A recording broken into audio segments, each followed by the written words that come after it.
Well, hello there. My name is Mark Miles, and I love helping trainers, presenters, facilitators really take their results to the next level. And in today's video, I want to talk to you about a topic that is a little bit uncomfortable because essentially it's a topic that actually forces your brain to do some work. It forces your brain to actually do some thinking. You see, what we need to realize is as a professional, one of the things that is just part of your job as your role as an influencer or as a presenter is that of rehearsal. Rehearsal. You see, a lot of times people actually don't really put much value on the act of rehearsal and practicing what they're actually going to deliver.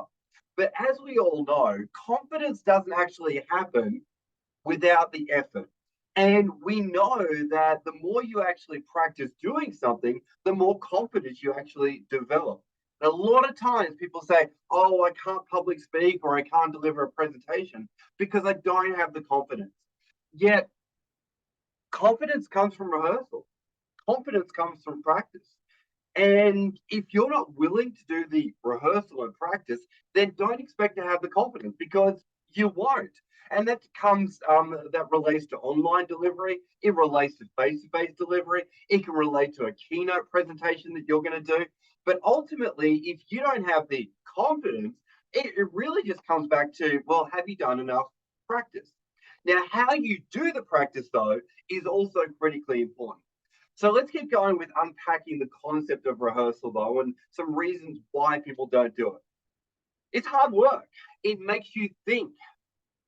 There's effort involved. You actually need to take the time out to actually go and rehearse.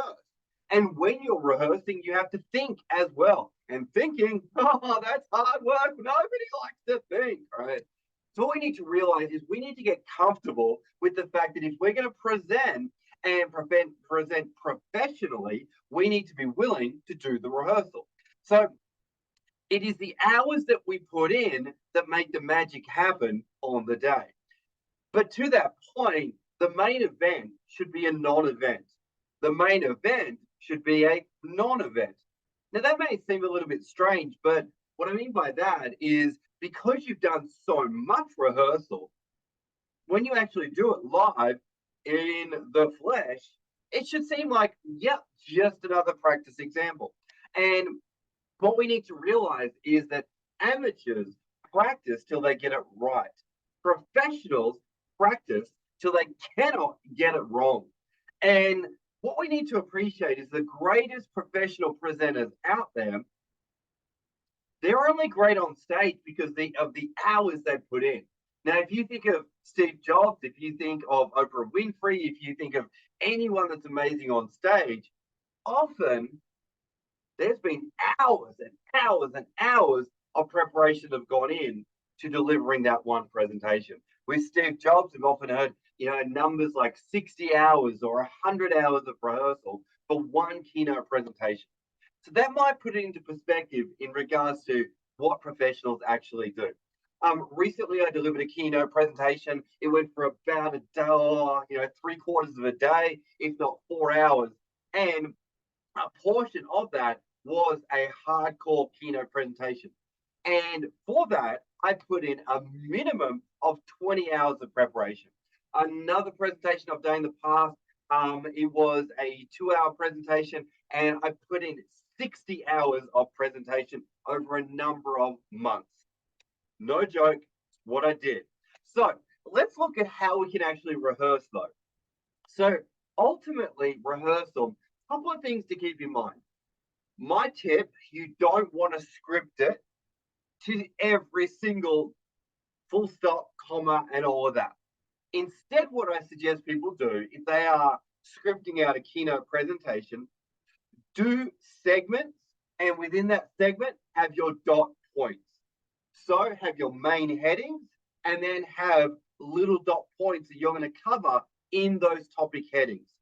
Then what you're going to do is you're going to rehearse crafting those dot points and putting them together.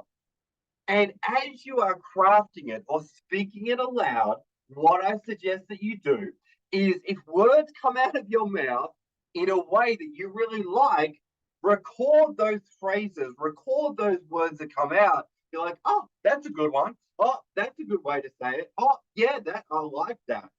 Make a note of that, because what you find is that through crafting it in that way, you find the gold that comes together. What amateurs actually do is they sit there and actually script it out and they try and write it like a book. The challenge is that if you try and do it like that, it doesn't flow. And also, when you do stand up to actually deliver it, it comes across like a script. It comes across like you're just reading something, and it comes across very inauthentic. You see, what we need to realize is, as trainers and presenters, words from the heart will always touch the heart of our audience, but words from the head will often fall dead. And what we need to realize is the more that you can actually create it in an organic fashion, the more it's going to be powerful when you actually deliver it. So now, what you then want to do is, once you've got your little bits and it's all working well, and you've practiced it and practiced it and practiced it, you need to memorize the sequence. You need to memorize, all right, this is the first part. Then, if you get stuck and you've forgotten one of the key points, you've at least memorized what the next segment is going to be and memorize the next segment. So you want to memorize the connections between each of the parts. Now, next piece, the visualization. Yes, some people say, I'm not visual, all right, I don't like visualization. Well, professionals do it, so you may as well. So essentially, what I highly recommend that you do is, after each time you rehearse it, sit there and close your eyes and visualize, where are you going to stand on the stage. Visualize the emotions that you're going to have. Visualize the emotions that you want the audience to have. Visualize how you want the audience to react when you deliver certain parts. And even if you do that just once or twice or even 20 times, you're going to find your confidence goes way up, because you haven't just practiced it once or twice, you practiced it through the visualization as well, which is so, so, so powerful. Now, next piece, ultimately, at the end of the day, you want to be thinking about, all right, what's the one thing? What's the one thing that you really want your audience to take away from your presentation? And make sure that that is throughout your sessions and throughout your practice sessions. That is your core focus as well. All right. Because we often get lost in trying to present the perfect content and the perfect thing. But at the end of the day, there's always going to be just one thing that we really want our audiences to take away. So keep that top of mind throughout your delivery and throughout your rehearsals, and you will find that you're going to be a lot more grounded, a lot more confident, and you're going to come across as someone that's truly authentic and delivering from the heart. Okay, so I just want to share this video with you because I see a lot of how do I put this? Amateurs that want to masquerade as professionals, but are not willing to do the rehearsal. And when you actually are a professional doing the rehearsal, it's just part and parcel. It's just what you do.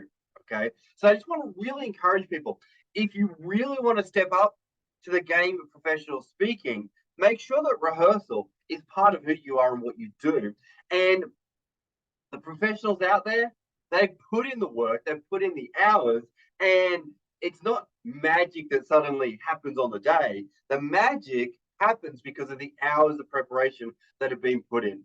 So on that note, thank you so much for watching the video. I hope you got some value out of it. And as always, like, comment, share, and would love to hear how these tips and tricks and tactics are helping you. So if you've got any stories, feel free to put them in the comments, and love hearing from people as they send through the direct messages.